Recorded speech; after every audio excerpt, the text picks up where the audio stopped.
Lou, we're going to talk about the painting that you have on the wall of you and Lyle. What can you tell us about it?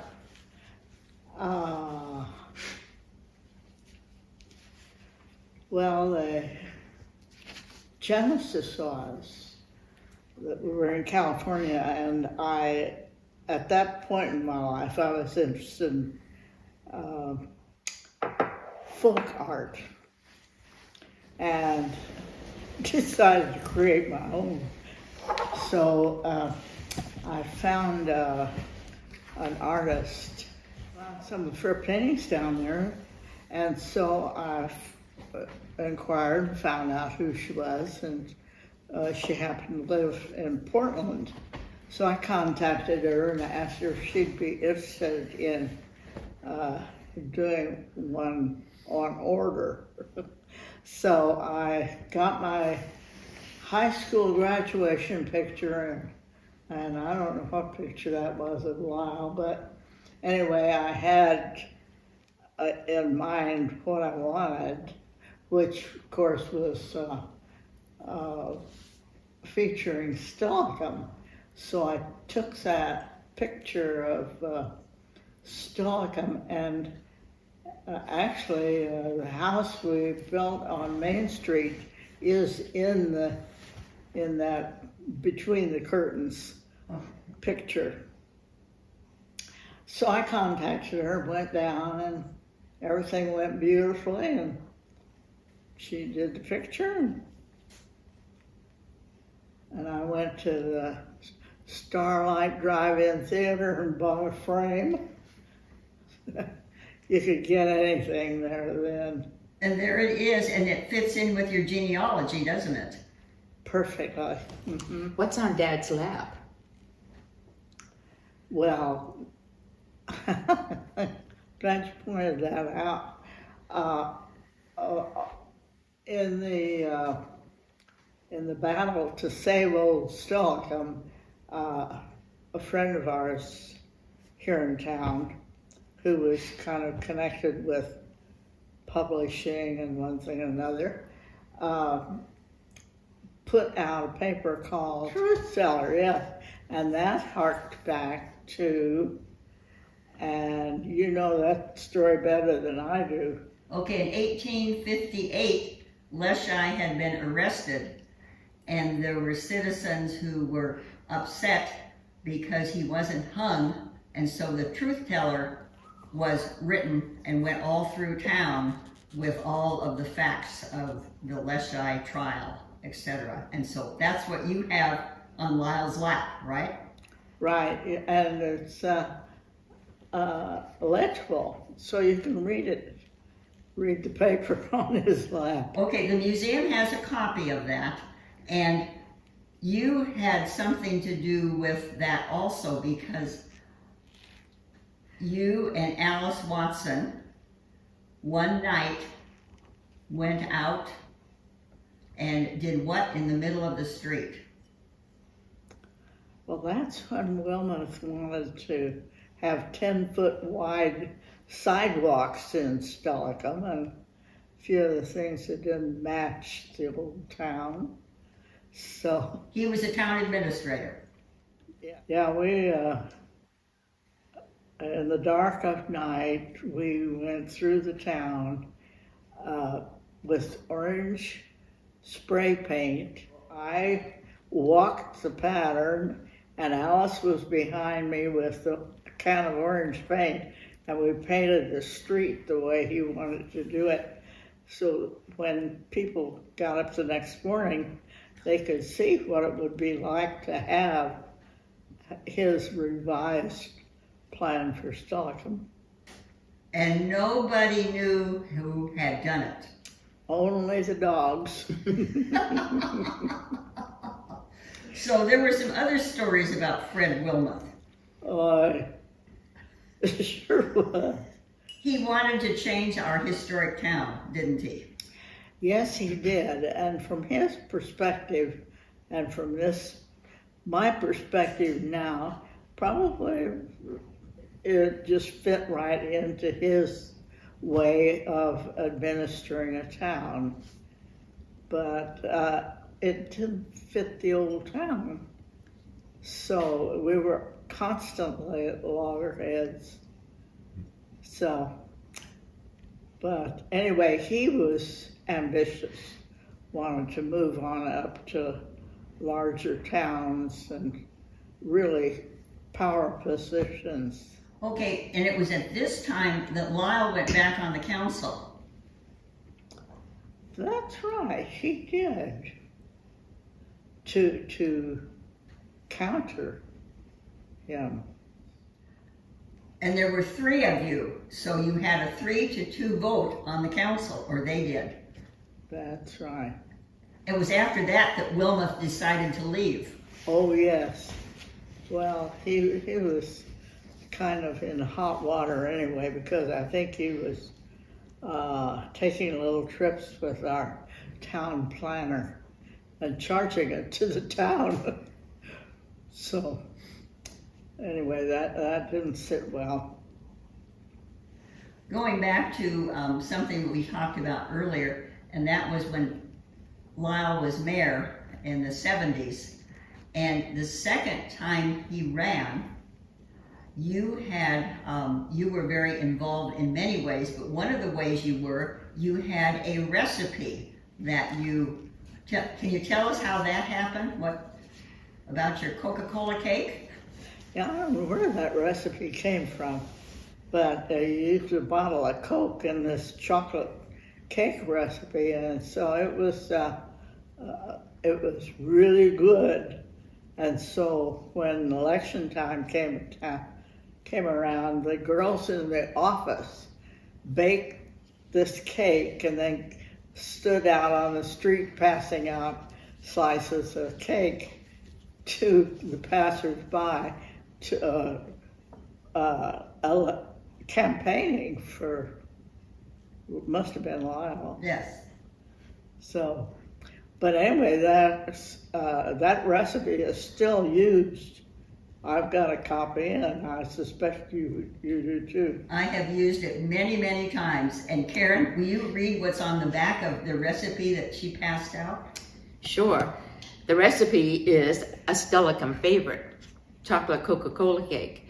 On the other side, it says another Stellicum favorite, re-elect Lyle Dunkin Stellicum mayor, positive and experienced leadership, time to serve the town, informs and involves the citizens, improve the fire protection and medic aid, built walking paths, controlled growth, repaired sidewalks, acquired 2 parks, established a recreation program, and there's more. Find out. Call Lyle at home.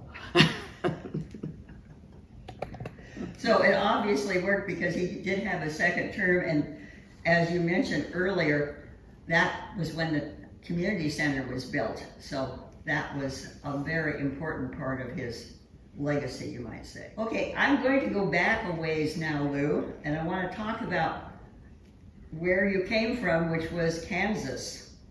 And I have a quote from you that I have remembered many years. Take the girl out of Kansas, but you can never take the Kansas out of the girl. Well, I think probably truer words are never spoken. Can you tell us about your being born in Kansas in May 1916? No, May 14th, 1916, right. Okay? Yeah. So, how was it living in Kansas as a child? Primitive. In what way? In the start. Well, first place, our house was old and had a hand pump in the kitchen, and the sink just drained outdoors onto the ground. So, no, it was, we used kerosene, had a kerosene stove, had a little gallon jug to hold kerosene, and it saved my bacon because it ran out before it set the house on fire. Ran out of kerosene. but we had a hand pump. And when it froze up, you had to pour boiling water. Where did you pour the boiling water? Into something, wherever the water was, and thawed it, and then you could get water. And you probably didn't have indoor plumbing, did you? No. We were very primitive. Well, we lived on the edge of town too. The town was about 30,000, so it was a good-sized town. That was Hutchinson, Kansas? Mhm. Okay. On the Arkansas River, about that deep. Water came from the Rockies down the Arkansas River. That was our playground. On the river? Mm-hmm. The river actually went by just about a block from the house, but it flooded regularly, and so eventually they built a canal and diverted the water. But in your biography, you talk about Aunt Nancy and what a wonderful time you had at her home, her farm. Aunt Nanny? Yeah, Aunt Nanny and Uncle George were born in Kentucky in, well, I don't know that I can recall a date, but anyway, they owned a farm in South Hutchinson, but they were my folks' landlords, and they had this house in town. The folks rented it, and then regularly I would go with Aunt Nanny and Uncle George out to their farm, and Aunt Nanny would make, she'd use talcum powder lids, which were about that big, and she'd make little biscuits for me. And they had home cured ham, had a smokehouse where they smoked their pork. Uncle George didn't do the farming. He was what they call a clerk, and he would go to the sales with his clipboard and record the bids and whatever all went on. But you spent a lot of time with Aunt Nanny. Yes, I did. Yeah, I'd sit on her lap. You know, in Kansas, the wind blew all day long, hard as can be. But then when evening came and the wind would die down, and it was very pleasant, and you'd go sit on the porch and rock in a hickory rocker. And I'd sit on Aunt Nanny's lap, and she'd sing me little songs about Billy Boy, and that was a wonderful way to grow up. So, how was school? School? Where did you go to school? We lived in a less desirable end of town because we were on the fringe of town. And it was Avenue A school, and actually a mixed race school too. You had diversity. Oh yes, yeah, we had automatic diversity. Yeah. So did you have a favorite teacher? Nope, but I had one I didn't like. Okay. She rapped my knuckles. What did you do? I've forgotten what I did, but I'm sure it was irritating. Miss Stevens, I remember her name to this day. So what did your dad do for a living? He was a regular laborer when they got married because he had followed the harvest, which is what they do through the Midwest. As you go north, the wheat ripens later. That's what Lyle did too. In the summer, to make money, he was in junior college then. He would follow the harvest and make money. And I was heartbroken when he was gone so long. Okay. First of all, he was regular labor, and when they got married, he was working at a filling station, and the people who, or the man who supplied them with gas and oil, came to him one time with a proposal that he buy a station. Yeah, and actually there were 2 stations, one on either corner. It was a silly arrangement. And we lived in one, and there was a fire in the other one. So he wound up being subsidized by this supplier, buying the other one, and I think he paid $2,600 for it, and it included a house. So I lived next door to a filling station, and Lyle went to work for him, and he. How old were you then?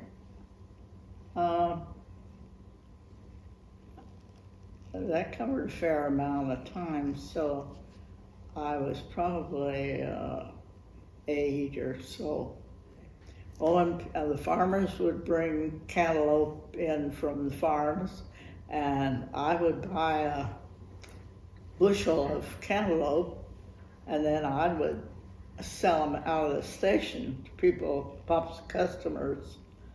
So my dad had a perfect personality for a filling station. Everybody liked him. They did, to his dying days. So what appealed to you about Lyle? Well, to start with, he came wheeling into the back of the station and parked, and I looked him up, looked him down, and I thought, well, we'll him downsize in no time. But it didn't take long. Lyle didn't have an aggressive bone in his body. So anyway, my folks were thrilled because he was the son they never had, and he fit the bill perfectly. So when we got married, Pop said, take her. And I remember from your story of your life that your mother was 18 when she was married, and also you were 18 when you were married. Mm-hmm. And the date was, what date were you married? I was married January 13th. Forget what. 1935. 35. Oh, yeah. So where did you and Lyle live when you were first married? We lived, we rented an apartment kitty-cornered from Lyle's folks' house.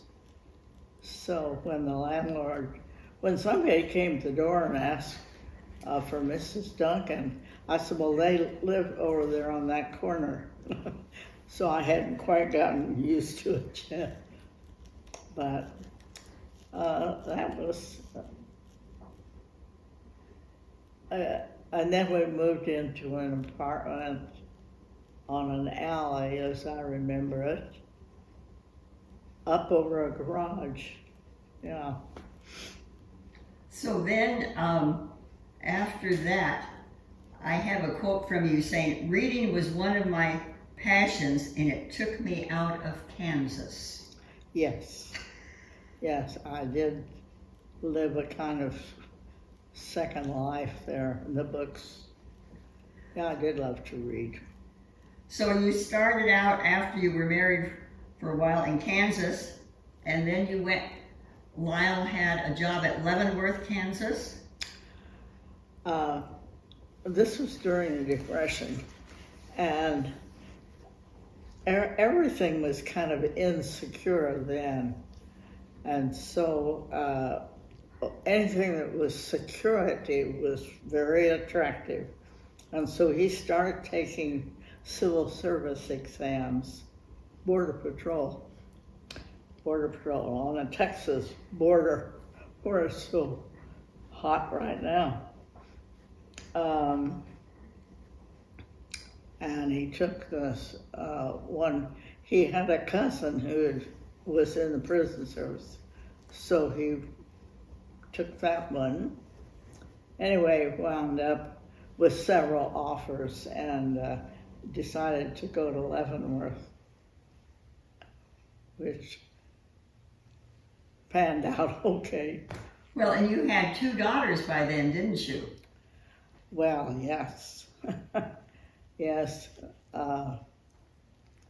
Remember, those were the days. So I was married January 13th, and 9 months and 2 weeks later, here's Judy. So we started out with a family pretty soon. So. And then Karen came along. Yeah. 5 How years. much difference is there between you? Yeah, 5 years. I was born on my grandfather's birthday, and there were bad relations between my mother's father and stepmother, and she was the cruel stepmother. Oh boy. She really, I could really use a fancy word for her. Anyway, she broke up his first family. Well, Pop was following the harvest, and he harvested for my later grandfather. And Mom, of course, was in their household. And the guy with my dad, and I guess said, if you don't marry that girl, I'm going to. So Pop married Mom. But he was 13 years older than she was. So getting back, so Karen ended up being born on your birthday. Yeah, and I was born on my grandfather's birthday, which mended some hard feelings in that branch. Right. So, so complicated. So from Leavenworth, where did you live? Do you recall? Where we lived in Leavenworth? Mm-hmm. On Grand Avenue. Oh. Actually, we started out on Broadway. And on Broadway, we lived in a rotten old house. Was that after the war? No, it was 42. July 42, you moved to Leavenworth. Yeah. Anyway, we rented a house on Broadway, and Leavenworth was an old town. It was an old fort to start with, way back in the beginning. And so things were not so hot. But anyway, we rented this house, and if you dropped a marble in the front door, it would roll out the back door. So it was iffy, to say the least. But we didn't live there long. And then we moved to Kickapoo Street. And that was what they call a shotgun house. Yeah, you shoot in the front and had to go out the back. But that meant that the rooms were all in a row, one after the other, and no iffy stuff on the sides. Okay, 2 years later, according to your book, Lyle reported to the Navy. And that must have been an interesting time in 1944. Yeah, he decided he would wait and be drafted when the war came along. And so eventually it caught up with him. And so 8 o'clock one morning, I took him down to depot or wherever it was they were sending them off to the war.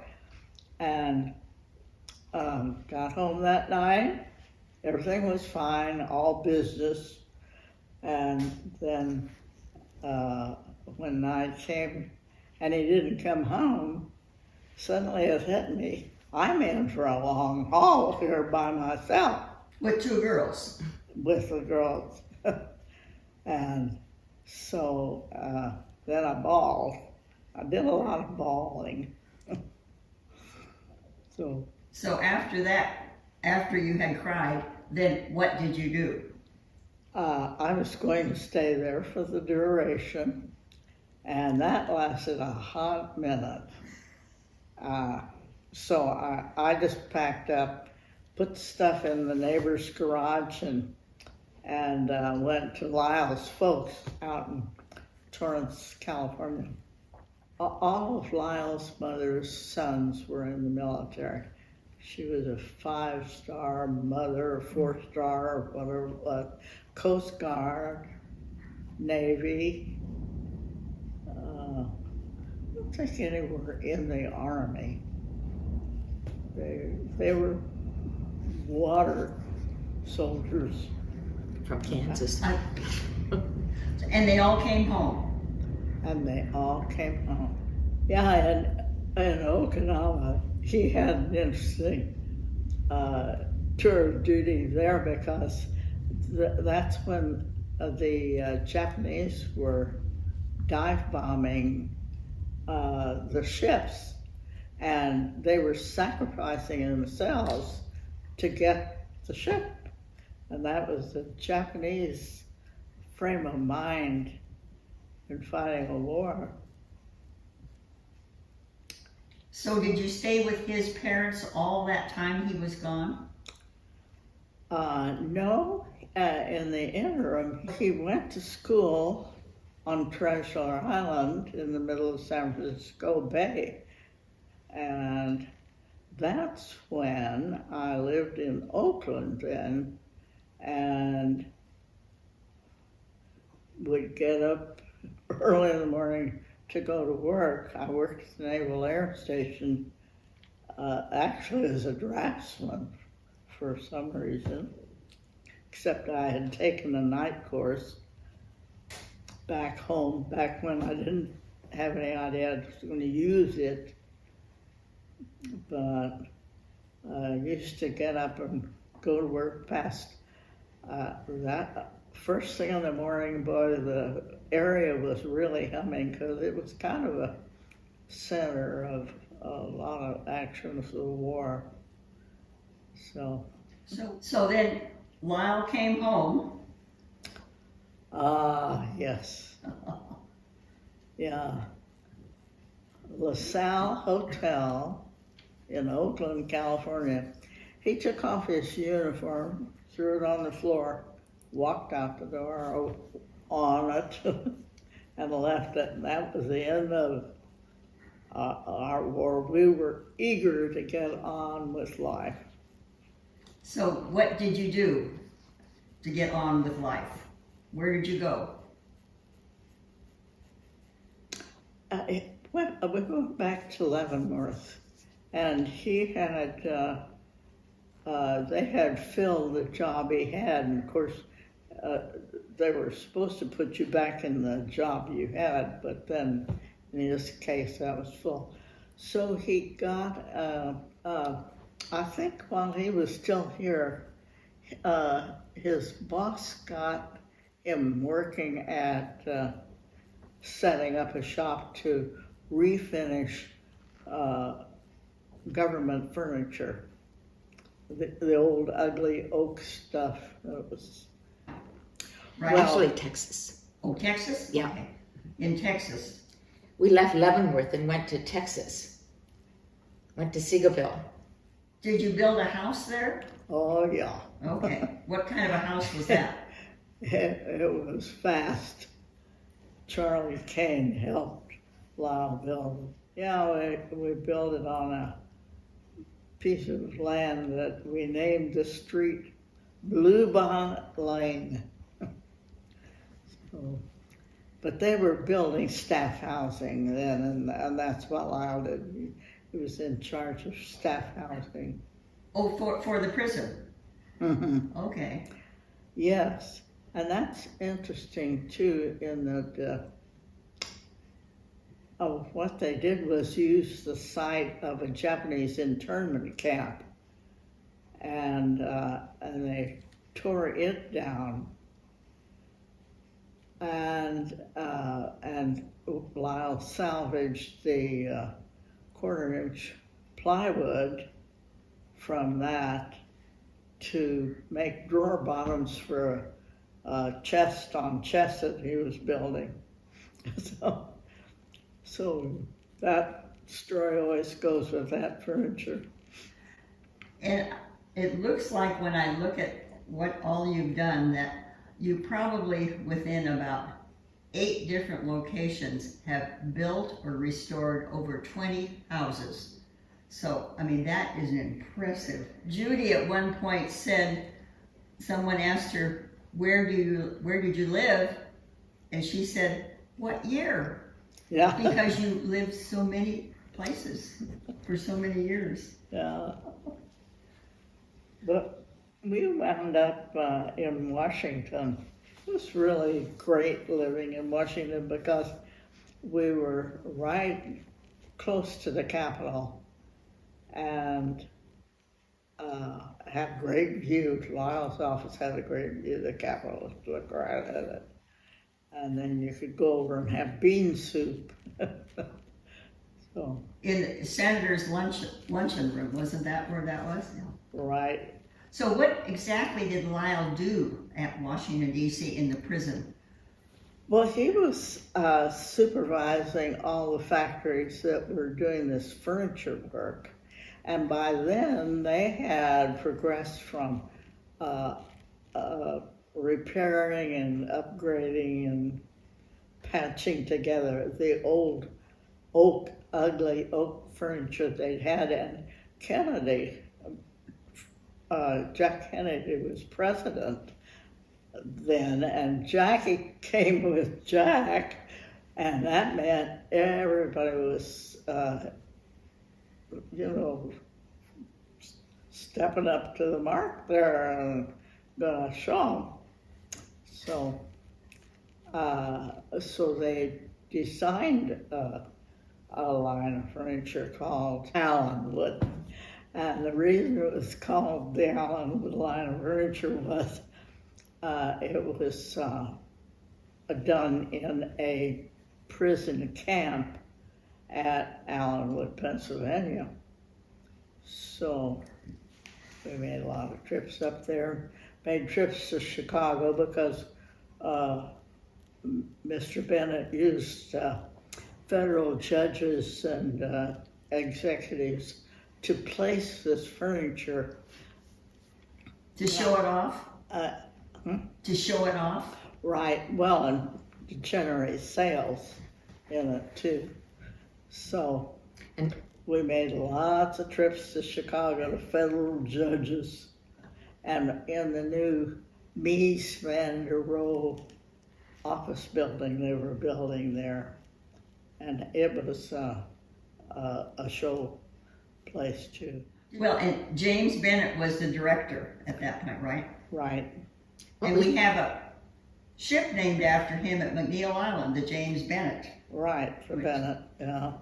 And actually, that's an interesting story too, because the Bennett was a civilian pleasure ship, a private, but nice big passenger ship.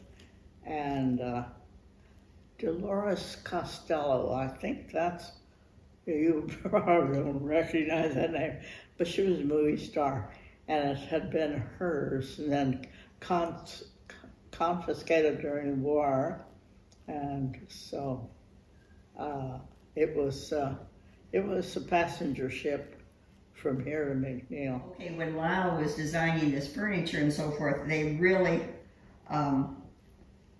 you caught James Bennett's eye too, because you were so good at design. So you helped with interior and the furniture.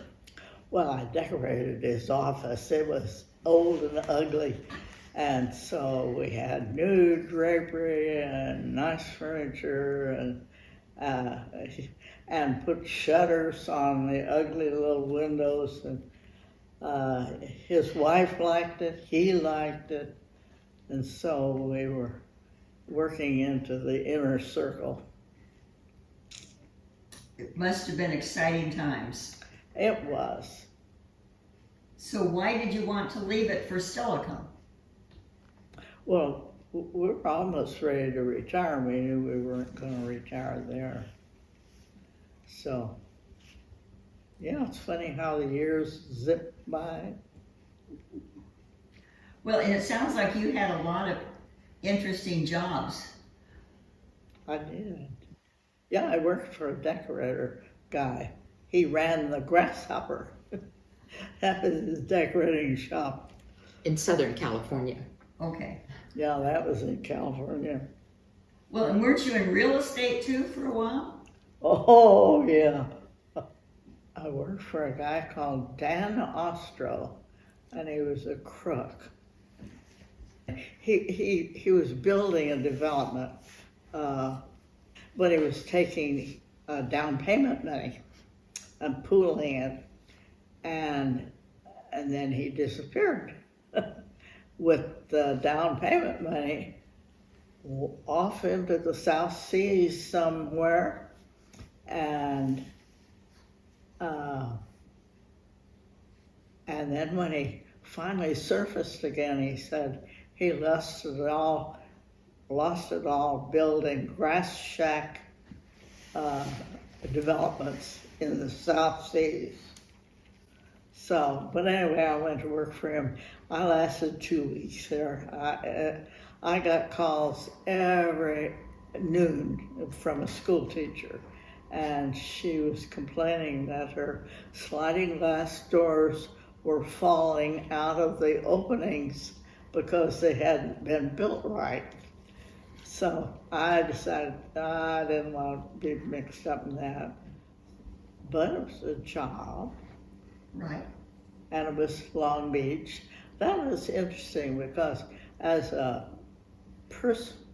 I think it was personal property appraiser, and you'd go into these homes and I think it was a tax situation.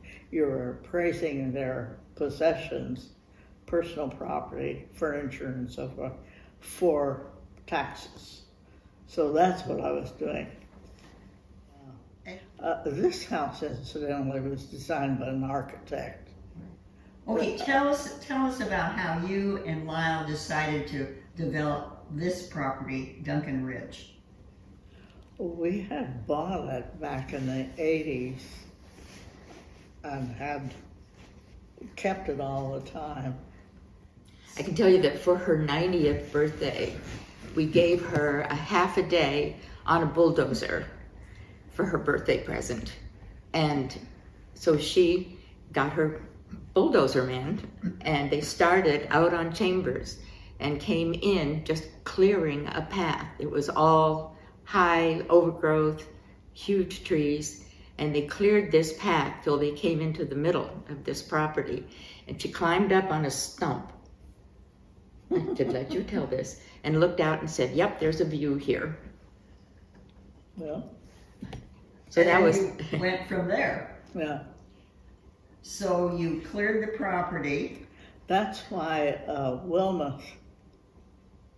Wilmouth, whose town administrator? Lovelace, Paul Lovelace. Lovelace is one of my favorites because he respected my judgment on starting at the beginning point, and I could visualize the street and all that stuff.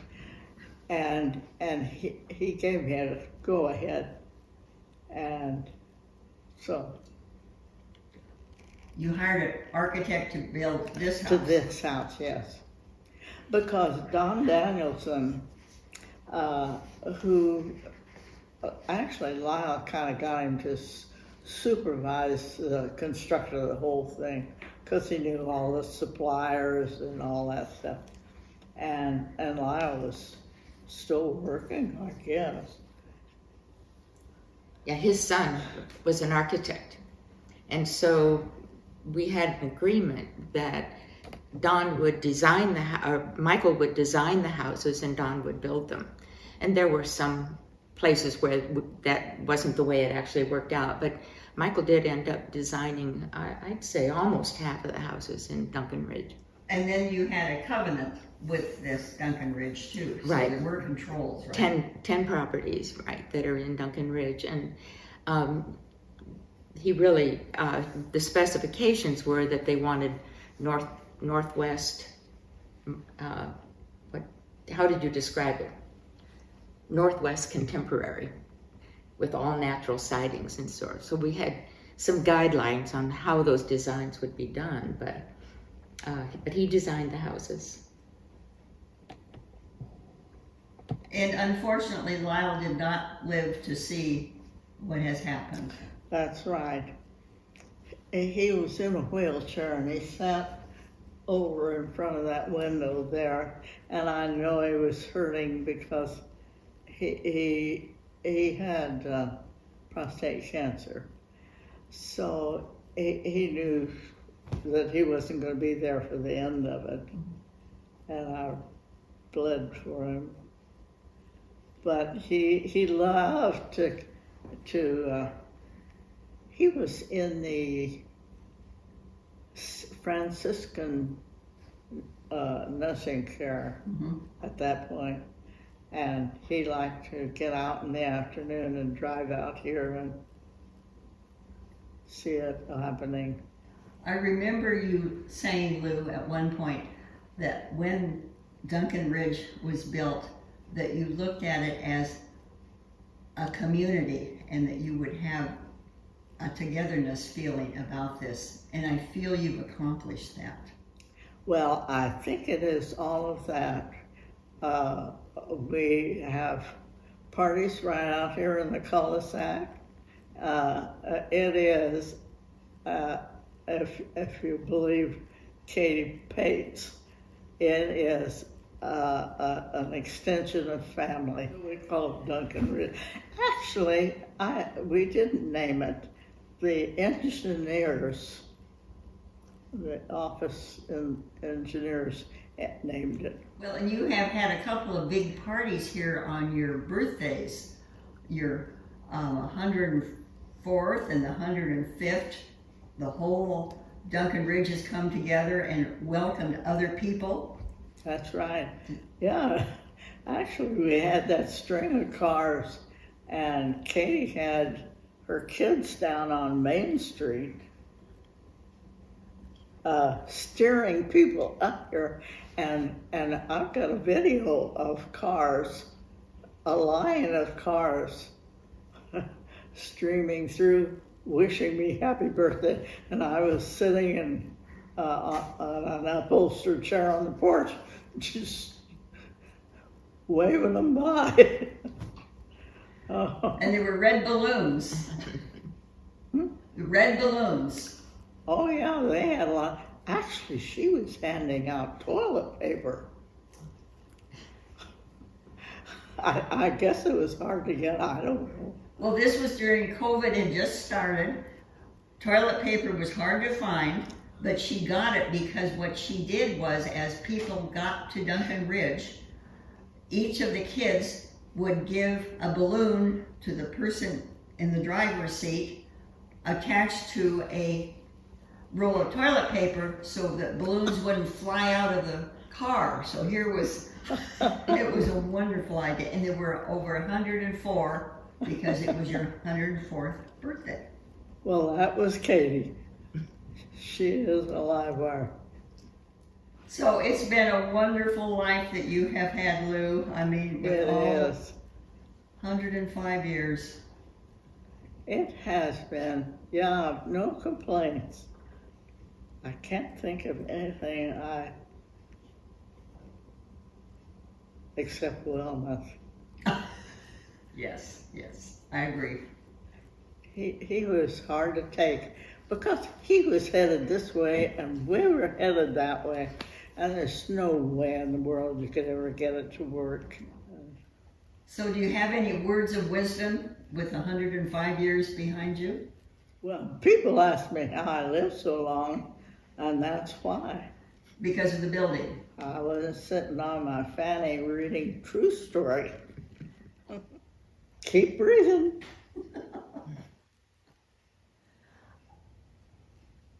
You can't beat that. Nope, nope. I'd like to end with something, Lou, that Jen wrote about you 3 years ago. Jen was Lou's granddaughter, Karen's daughter, Oh, really? and Karen would like to read it to you. This is to you from Jen. Dear Grandma, from my point of view, you have had such a wonderful and special life. It's easy to admire you and the life you've led, but it would be difficult to emulate what you've done because so much of your story is derived from the times that you've lived in. Fortunately, you've given us many clues in the goals you chose to pursue and the choices you made to get there. Your wit and your character are a roadmap for the rest of us for how to live a rich and wonderful life. I'm doing my best to follow. I want you to know how grateful I am for all these lessons and all you've given me with them. You are my inspiration. Well, imagine that. An inspiration to us all. Mhm.